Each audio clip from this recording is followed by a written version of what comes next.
বন্ধুগণ, আপনাদের স্বাগতম আমাদের চ্যানেলে।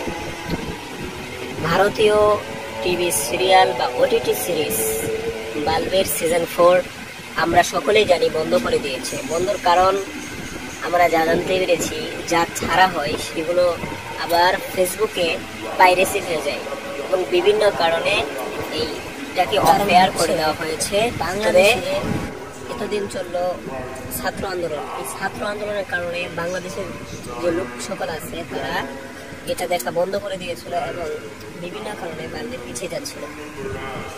চিন্তার কোনো কারণ নেই, বাল্বের ফোন অতি শীঘ্রই এসে পড়বে এবং পাইরেসি মুক্ত হবে। টেলিগ্রামে না হবে পাইরেসি, না হবে ফেসবুকে। এরকম ভাবে পুনরায় আসতেছে বাল্বের 5 হিসেবে। আপনারা সকলে অপেক্ষা করুন, আসতে আসতে অল্প কিছুদিনের মধ্যে আসছে বাল্বের 5। ধন্যবাদ আজকের ভিডিওটি দেখার জন্য।